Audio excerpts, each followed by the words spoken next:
여러분 안녕하십니까? 실록 대하소설 조선왕조 500년 제2권 개국전야 18번째로 2권 마지막 장입니다. 제목은 두문동, 사람책 5수레입니다.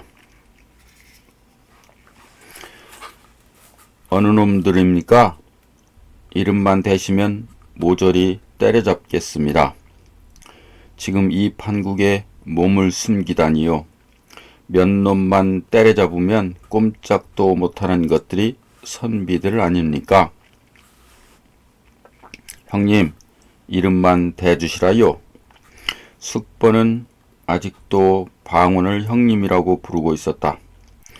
지난날이야 그렇다 치더라도 지금은 왕자의 신분이다. 숙번이가 방언을 형님이라고 부르는 것은 있을 수가 없는 일인데도 방언은 그것을 탓하지 않았다. 그만큼 방언의 기상이 사내다웠으나 아버지 이성계가 임금의 자리에 오르고 난 다음부터는 밤잠을 청할 수 없을 만큼 괴로운 나날이었다. 큰형님 방우가 식소를 거느리고 몸을 숨겼다는 사실? 그것은 이성계에게는 물론이요 방원에게 있어서도 견딜 수 없는 고통이었다. 동기간도 못 거느리면서 어찌 고려왕조의 구신을 거느릴 수 있으리 뿐만이 아니었다. 이색 부자한테서 직첩을 회수했다. 꼭 그 때문만은 아니었으나 원천석, 조전, 김주 등이 몸을 숨기지 않았는가. 또한 길제는 방언과 함께 글을 읽었던 사람인데도 호련히 고향으로 돌아가고 말았다. 이름 있고 덕망 있는 선비들이 불사 이군을 외치며 하나하나 사라져가자 이번에는 젊은 선비들이 웅성거리고 나섰다. 새 왕조에는 동참할 수 없다는 것이었다. 새 왕조의 창업이 아무리 어렵기로 이 같은 불신과 수모를 겪을 줄을 어찌 짐작이나 했던가. 방원은 유화책보다는 강경책을 쓰고자 했다. 단번에 쓸어낼 궁리를 하고 있었다. 그러자니 노기와 짜증이 가실 날이 없었다. 숙본이 그와 같은 방언의 심정을 읽지 못한 데서야 말이 되는가. 형님, 몇 놈만 찍어주세요. 지도 새도 모르게 해치울 수 있다니까요. 방언은 망설이고 있었다. 형님, 접니다요. 들어오너라. 목인애가 가쁜 숨을 몰아쉬며 들어와 앉았다. 어떻게 됐어? 좀 알아봤어? 숙번이 먼저 물었다. 임선미의 집에 젊은 선비들이 모인다 하옵니다. 임선미? 숙번은 임선미의 이름을 되씹으며 방원에게로 시선을 돌리고 말했다. 어떤 놈입니까? 그놈 하나면 되겠습니까? 임선미라는 놈 어디쯤에 살던가? 숙번은 금방이라도 자리를 박차고 일어설 듯이 서두르고 있었다. 웬 말이 그리 많으냐? 방원은 짜증스럽게 내뱉었다. 숙번은 목덜미를 극적이며 중얼거렸다. 죽여버리면 되는 일인데 방원은 터지려는 웃음을 찾아맞다. 처음 만났을 때보다는 제법 사람이 되어 있었으나 거칠기는 마찬가지였다. 내 말 단단히 들으랬다. 예. 숙번의 대답은 우렁찼다. 자신에게 일거리를 주려는 줄로만 안 모양이었다. 내 명이 있을 때까지 사람들을 함부로 대하지 말렸다. 너희가 거드름을 피우고 다니면 주상전하께 누가 미침을 명심하렸다. 형님, 숙번은 크게 실망을 한 듯 볼멘 소리로 방언을 불렀다. 명심하렸다. 방우는 따끔하게 소리치고 방을 나섰다. 한여름의 무더위는 기승을 부리며 끓어오르고 있었다. 볕을 맞으면 잠깐 사이에 땀으로 옷이 젖을 만큼 더웠다. 박성명이 들어서고 있었다. 오, 어서 오게나. 그렇잖아도 내 사람을 보내려던 참이었어. 방우는 무척 반가워했다. 길재가 떠났다는 소식에 접하던 날 성명마저도 떠나리라 믿었던 방원이었다. 괴로울 테지. 성명은 짧은 말로 방원을 위로했다. 방원에게는 짧은 이 한마디가 1000만 원군을 얻음이나 다를 바가 없었다. 방원과 성명은 술상을 사이에 두고 마주 앉았다. 어찌해야 하는가? 떠나가는 자들을 말일세. 자네의 의향을 먼저 듣고 싶으이. 성명은 빈잔을 놓으며 담담하게 물었다. 버리고 싶어. 그냥 버리는 것이 아니라 중벌로 다스리고 싶은 심정일세. 성명은 시선을 허공에다 둔 채 신음을 토했다. 저들이 충절하네마는 고려가 썩어가고 타성이 임금의 자리에 있을 때 나라를 구하겠다고 나선 일이 있던가. 성명의 반응이 없었는데도 방원은 피를 토하듯 외쳐대고 있었다. 논밭을 뺏기 위해서는 힘없는 백성들의 고열을 뽑아낸 무리들이 아닌가. 요승 신돈에게 아양을 떨던 자들, 저들이 옳은 일을 옳다고 말한 적이 있었느냐 이 말일세. 틀린 일까지도 옳다고 하면서 일신의 영달만을 취한 무리가 아닌가. 이제 와서 저들이 충절 소리를 입에 올리면서 도성을 떠나다니 난 저들을 사람으로 아니 보고 있음일세. 저들이 사람이 아닌 바에야 중벌로 다스린다 하여 어느 누구의 노여움을 사리. 방우는 말을 마치자 단숨에 술잔을 비우고 거친 숨을 몰아쉬고 있었다. 포용하시게. 그렇게는 못해. 덕으로 다스려야지. 난 덕이 없어. 그래서 힘으로 다스리고자 함일세. 힘으로 다스리면 따르지 않아. 방우는 두 주먹을 불끈지며 입술을 물었다. 사실은 나도 떠나려 했어. 방우는 놀랐다. 박성명마저 떠나간다면 방우의 주위에는 쓸만한 사람이 없었다. 이 사람 방우니 내가 떠나지 못한 것은 까닭이 있음일세. 벌써 오래된 일이네마는 꿈을 꾼 일이 있었어. 자네 둘째 형님 방에서 잠을 자고 있는데 내 곁에 용이 누워있음을 보고 놀라서 깬 적이 있었지. 깨고 보니 용이 누웠던 자리에 자네의 형님이 주무시고 계시더군. 방우는 성명의 꿈 얘기에 빨려들고 있었다. 그 무렵에 목자득국이라는 동요가 퍼지고 있었어. 난 새 왕업이 일어날 것이라 믿게 되었지. 꼭 내 꿈 탓은 아닐 테지만 아버님께서 왕위에 오르시지 않으셨는가. 임금이란 1000명이 없고서는 일어나지 않을 것이며 천지신명의 보살핌이 없고서야 어찌 왕업이 일어나리. 내가 자네 덕에 벼슬이나 한 자리 얻고자 하는 말이 아닐세. 자네가 덕으로 다스리지 아니한다면 나도 떠날 수밖에 없어.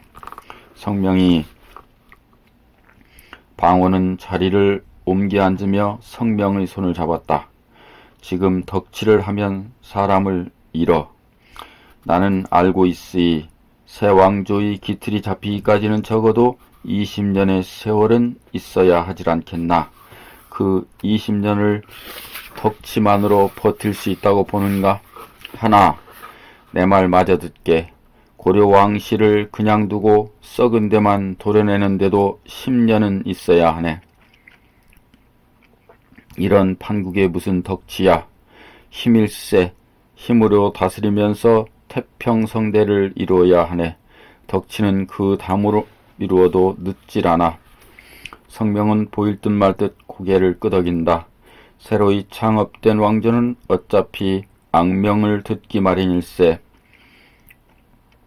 난 그 악명을, 이 왕조에서 일어나는 모든 악명을 내가 짊어질 수 있다면 난 그 길을 서슴없이 갈 것이네.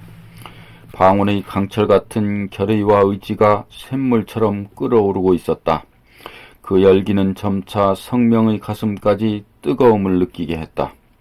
날 믿어주게, 한 왕조를 얻음에는 우연이 없어. 지난 5년 동안 난 편한 잠을 잔 일조차도 없어. 나 한 사람이 모든 악명을 짊어지고 죽은 다음에 새 왕조가 태평성대를 누릴 수 있다면 난 지금 당장이라도 사람을 죽이는 일에 나설 것이네. 이런 나에게 덕치를 하라니 사심이 있어서가 아닐세. 살기 좋은 나라를 만들고 싶음이네. 이 점만은 헤아려 주시게나. 방원의 눈은 충혈되어 있었다. 흥건하게 괴었던 눈물이 볼을 타고 흘렀다. 성명은 방원의 손에 힘을 주었다. 우정의 핏줄은 그침없이 흐르고 있었다. 고마우이. 방원은 소리치듯 말했다. 이 사람 방원이 자네의 심정을 알고도나마 하나, 새 왕업이 일어나면 민심을 얻어야 하네. 이 점을 명심해준다면 나는 남을 것이네.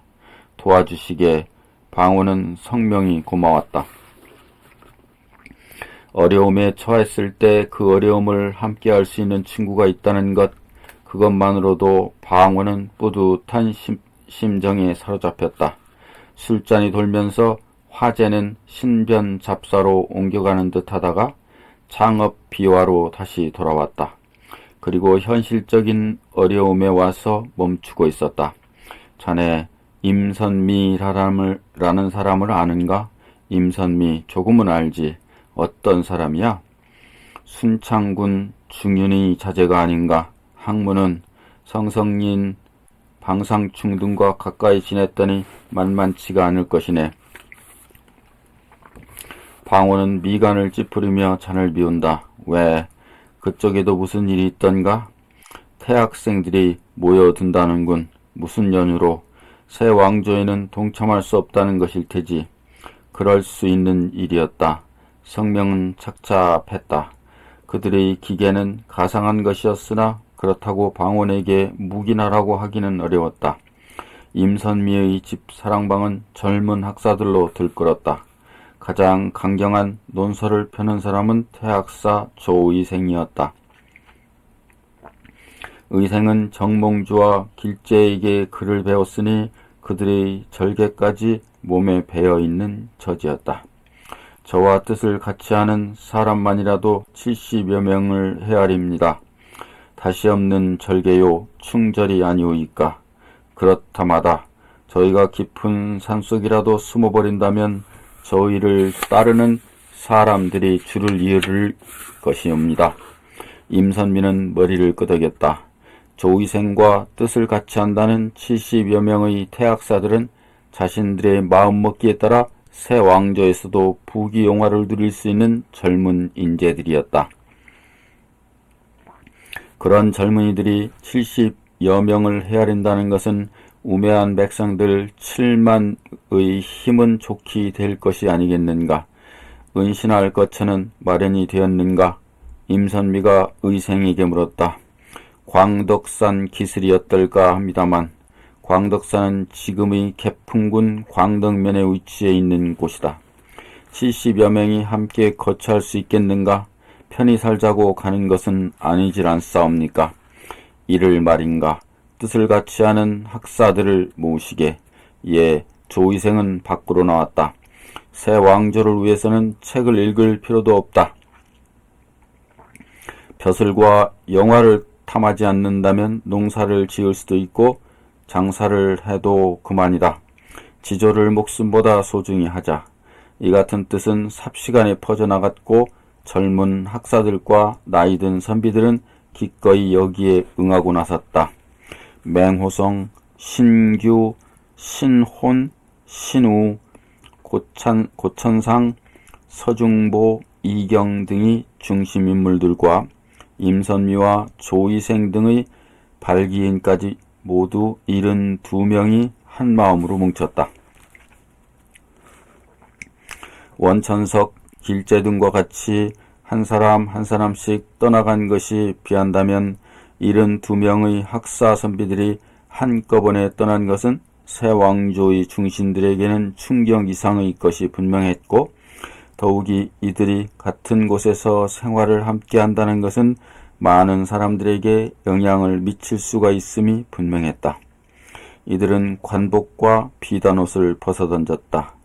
상것들이나 입는 마대옷으로 갈아입고 머리에는 패랭이를 썼다. 이들은 광덕산 서쪽 기슬에 자리를 잡았다. 개경과는 물론이요 모든 세속과도 인연을 끊었다. 옛부터 지조와 의리를 소중히 한 사람들의 고사가 전해지고 있다. 요 임금이 허유에게 천자의 지위를 사용했을 때 허유는 나쁜 소리를 들었다 하여 멀리 떨어진 영천에 가서 기를 씻었다. 지나가던 소부라는 노인이 왜 기를 씻느냐고 물었다. 허유로부터 기를 씻은 까닭을 들은 소부는 그같이 더러운 물은 송아지에게도 먹일 수 없다 하여 상류로 올라갔다는 고사가 있다. 뿐만이 아니다. 탕 임금이 하나라를 정복하고 변수에게 천자가 되라 했을 때 변수는 깊은 산속으로 도망했다는 고사도 있고, 주나라의 무왕이 은나라를 치려할 때 이를 불가하다고 항변하던 백인은 수양산으로 들어가 고사리를 캐어 먹다가 굶어 죽었다는 고사가 있다. 의리에 합하지 않으면 임금의 자리마저 사양한다는 지조의 표본이다. 후세의 사람들은 이러한 사람들을 존경하고 귀감으로 삼게 된다. 광덕산 서쪽 기슭으로 스며든 72명의 고려 유신들의 지조도 그들에 못지않았다. 우리가 모여 사는 이곳은 두문동이라 하는 게 좋겠어요. 임선비가 젊은 학사와 선비들에게 말했다. 학사와 선비들은 대찬성을 했다. 문을 닫아 걸었으니 두문동이 아니겠는가? 두문불출하니 두문동이 아니겠는가? 72사람의 학사와 선비들이 광덕산 서쪽 기슭에 모여 산다. 그들은 세속과의 모든 인연을 끊고 거기서 두문동이라 했다는 소문은 개경으로 전해졌다. 개경에 전해진 소문이 조정 중신들에게 전해지지 않을 턱이 없다. 게다가 두문동의 선비들이 야말로 만고의 충절이라는 말까지 돌게 된다. 그들이 만고의 충절이라면 새 왕조에 협력하고 있는 사람들은 무엇이 되는가? 이 같은 사실을 알게 된 이성계는 연상을 내리쳤다. 터져오르는 통분함을 그렇게 사귀고 있음이었다. 부복한 중신들은 숨을 죽이고 곧 터져나올 이성계의 노여움에 전전긍긍하고 있었다.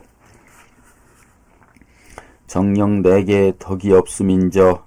이성계는 혼자 소리처럼 중얼거리고 난 다음 태산 같은 한숨을 내쉬었다. 그리고 무겁고 답답한 정적이 온 방안을 가득히 채우고 있었다.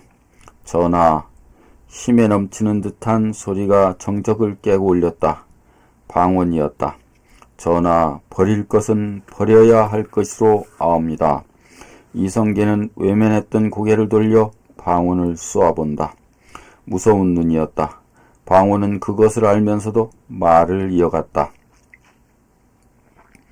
전하, 학사와 선비들이 백성들에게 사표가 되고 귀감이 되어야 하는 것은 사실이나 저들은 이미 새 왕조의 학사나 선비들이 아닌 줄로 아옵니다. 저들을 관대히 보살피는 것은 저들과 같은 무리들을 생겨나게 할 것이옵니다.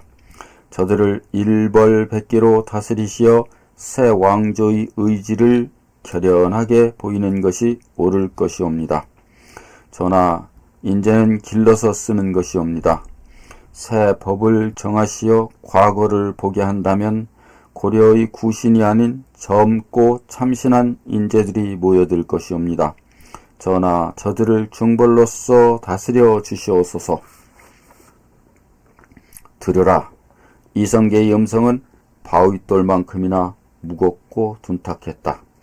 새 주상이 보위에 오르면 죄인들을 방면하여 모든 백성들로 하여금 성은에 감옥하게 하는 것이 고금의 도리거늘 너는 어찌하여 옥사를 기도하려 드느냐.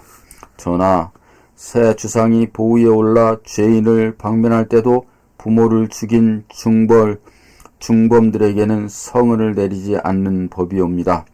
저들은 그들만의 숨어 지내는 것이 아니라 두문동이라는 고을 이름까지 만들었사옵니다. 이는 다른 백성들까지 충동하고자 함이 분명한데 이를 어찌 방치해 두시고자 하오이까. 옥사는 못할 일. 이성계는 단호하게 불륜을 내리고야 만다. 백응염이 묘안을 제시했다. 전하, 그들에게 중사를 보내시어 흩어지게 함이 어떠하오리이까. 모두들 옳다고 수군거리고 나섰다. 중사의 회의를 맡고 흩어질 사람들이라면 두문동이라는 말을 쓰지도 않았을 것이요. 이성계는 그 또한 되지 않을 것이라 했다. 방도가 있사옵니다, 전하. 방원이 다시 나서고 있었다. 그는 백응령의 말을 듣는 순간 절묘한 방법을 떠올렸던 것이다. 중신들은 일제히 방언을 주시했다. 전하, 저들을 창칼로 흩어지게 한다면 유열 창극을 빚을 것이옵니다. 전하께서는 이 점을 심려하고 계신지라 화공을 쓰면 어떨까 하옵니다. 화공? 중신들은 각기 중얼거리고 나섰다. 그들을 불태워 죽이자는 것으로 들은 모양이었다. 전하, 두문동에 불을 놓는다면 매운 연기가 저들을 흩어지게 할 것이 오며 불탄 다음에는 살아갈 터전을 잃게 되옵니다. 그제서야 중신들의 얼굴은 밝아졌고 여기저기서 방언의 의견에 동의하고 나섰다. 그리 시행토록 하게 사람이 다치는 일이 있어서는 아니 될 것이요. 이성계는 인명의 소중함을 되새기면서 두문동에 불을 놓을 것을 윤허했다. 이성계는 이질환과 조영규를 따로 불러 무슨 일이 있어도 인명의 손실이 있어서는 안 된다는 사실을 다시 한번 강조했다. 두 사람은 100여 명의 병사들을 거느리고 광덕산 기슬곡으로 향했다. 이들과 조금 떨어져서 방원이 따랐다. 방원은 쓸만한 사람이 있다면 회유해 볼 심산이었으며 또 그것이 친구 박성명과의 약조를 지키는 일이라고 믿었다. 병사들은 두문동을 에워쌌다. 나무 사이로 희끗희끗 학상들의 움직임이 보였다. 이지라는 조영규에게 눈짓했다. 들으라, 모두들 들으라. 조영규의 목청은 광덕산이 흔들릴 만큼 우렁찼다. 나무 사이로 학사들과 선비들이 웅성웅성 모여 있는 것이 선명하게 보였다. 너희를 창칼로 다스릴 수 있으나 주상 전하께서는 인명의 손실을 심려하셨으니 너희는 성은에 보답하는 것이 마땅할 것이니라. 한여름의 무도였으나 한 산바람은 제법 시원했다. 불을 지를 것이니라. 불에 타서 죽지 않으려면 산길을 찾아야 마땅할 것이며 너희가 스스로 하산한다면 불을 놓지 않을 것이니라. 그리고 너희의 잘못 동안 묻지 않을 것이니라. 지금 당장 하산하도록 하라. 나무 사이로 어른거리던 학사들은 하나하나 사라져가고 있었다. 방원은 그런 모습을 지그시 지켜보고 있었다. 불을 놓지. 이지란이 조영규에게 일렀다. 불을 놓아라. 병사들은 부싯돌을 쳐서 마련해온 솜방망이에 불을 당겼다. 던져라. 조영규의 말이 끝나자 병사들은 들고 있던 불방망이를 던지기 시작했다. 30여 자루의 불방망이는 일제히 날아올랐고 마침내 두문동은 불타오르기 시작했다. 불길은 검은 연기와 더불어 맹렬하게 타들어가기 시작했다. 무더운 여름철에 산이 타고 있다. 그 열기는 보고 있는 사람들조차 견디기 어려운 뜨거움이었다. 들으라. 뛰어나오는 자는 죄를 묻지 않으리라. 너희는 성은에 보답해야 할 것이니라. 조영규가 목이 터지도록 소리쳤으나 산을 태우는 세찬 불길은 조영규의 소리 따위는 단숨에 삼켜버리고 만다. 나오지 않으려는 계록은 이질환이 중얼거렸다. 사람의 움직임은 보이지 않았다. 오직 거대한 불바다가 광덕산을 삼켜가고 있을 따름이었다. 숨을 쉴 수가 없었다. 그 다음은 열기를 감당할 수가 없었다. 72사람의 유신들은 약속이 난 듯이 한자리에 모여 앉았다. 임선비가 일어섰다. 그는 가쁜 숨을 몰아쉬며 심하게 기침을 했다. 눈물은 쏟아져 앞을 가리고 얼굴은 달아올라 불을 퍼부은 듯했다. 무서워하지 마시오. 우리들의 충절은 하늘이 알 것이오이다. 선비는 말을 이어가지 못했다. 그리고 참을 수 없는 기침을 토하내며 쓰러지고 만다. 조의생이 재빨리 임선비를 부축했다. 장하시오. 모두들 참으로 장하시오. 불길은 이들에게로 밀려오고 있었다. 그리고 한 사람 한 사람씩 차례를 지키듯 쓰러져 갔다. 비록 사람이 놓은 불길이라지만 불길에 무슨 의지가 있으랴. 불길은 바람을 일으키며 또 바람을 따라 광덕산을 삼키고 있었다. 두문동의 선비, 72사람의 목숨은 순절이라는 두 글자를 남겨놓고 이렇듯 처참한 최후를 마쳤다. 이로부터 400년의 세월이 흐른 다음 정조 때에 이르러서야 왕명으로 표절사를 세우고 그들의 영혼을 위로하여 의국 순열의 귀감으로 삼았고 비로소 후손의 손으로 두문동 실기가 간행 1809년에 되기도 했다. 두문동이 불타고 72사람의 학사와 선비들이 한 사람도 남김없이 순절했다는 소문은 삽시간에 개경거리로 퍼져나갔다. 사람을 태워서 죽이다니 불을 지은 놈은 불에 타 죽을 테지. 이러고도 천벌을 면하려고 입조심하시게. 백성들은 세력층을 비방하는 것을 즐거움으로 삼는 법이다. 없는 얘기를 만들어서라도 해야 하는 마당인데 실제로 있었던 일이야 얼마나 입에 담기 좋으랴. 누구나 비방하고 누구나 울분에 찰 수 있었던 일이었으나 고려왕실의 피를 받은 사람들의 통분함이야말로 더욱 헤아릴 길이 없었다. 연지는 그 같은 소식에 접하자 한 걸음에 집으로 달렸다. 왕덕은 승복을 입은 여자가 연지가 들어서는 것을 보자 그만 기겁할 만큼 놀랐다. 아버님, 으흐흐흐. 연지는 왕덕의 앞에 고꾸라지듯이 통곡을 터뜨렸다. 내 어찌 애비의 명을 어기려드느냐. 왕덕은 녹이 찬 소리로 연지를 나무랐다. 그러나 연지는 전신을 떨며 흐느낄 뿐이었다. 당장 돌아가지 못할까? 왕실의 핏줄이 내 한 몸에 있다고 하였거늘 막중 대사를 짊어진 것이 어찌하여 그리도 경박해. 연지는 입술을 깨문 채 얼굴을 들었다. 아버지 왕덕의 얼굴은 얼음장 같은 냉기를 뿜고 있었다. 이미 작별을 고하고 떠나질 않았더냐. 내 어찌 도성거리를 밟으면서 왕씨의 핏줄에 때를 묻히려 들어. 아버님, 당장 돌아가라니까. 돌아가랬다. 연지는 일어섰다. 가눌 수 없는 떨림으로 몸을 바로 하기조차도 어려웠다. 왕덕은 그런 연지를 지켜보고 있었다. 연지는 돌아서며 말했다. 아버님, 당장 돌아가라는데도 왕덕은 돌아앉았다. 연지는 아버지 왕덕의 뒷모습을 원망하듯 한참이나 바라보다가 힘없는 발걸음을 돌렸다. 중문이 닫히는 소리를 들으며 이윽고 왕덕은 짐승 같은 울음을 토해놓았다. 살아남기 어려울 테지.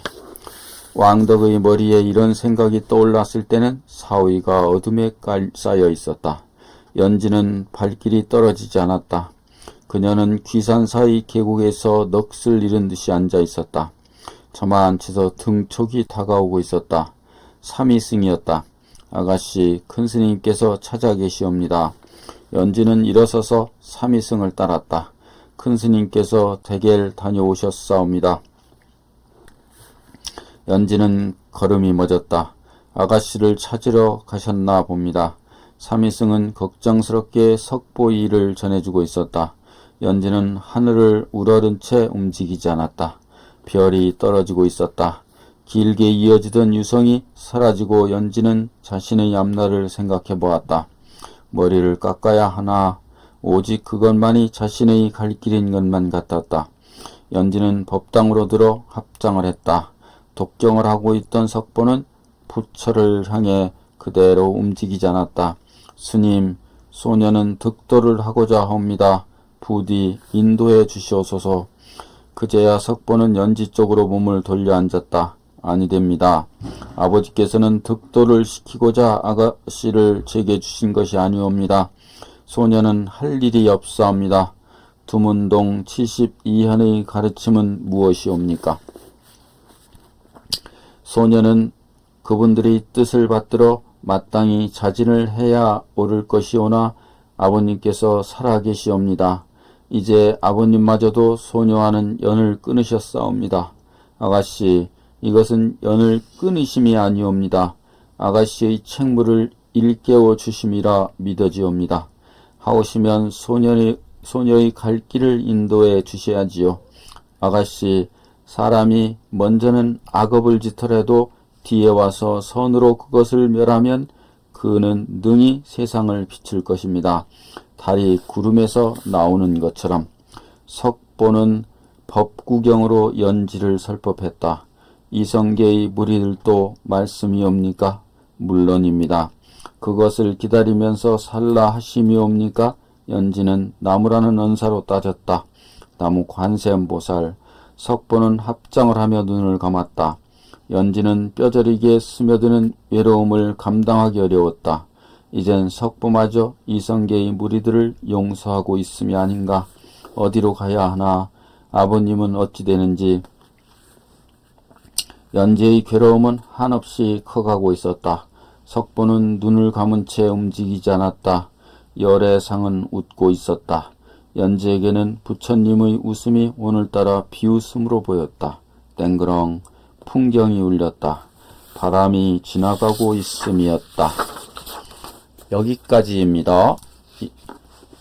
2권 마지막이었습니다. 다음 3권에서 뵙겠습니다. 감사합니다.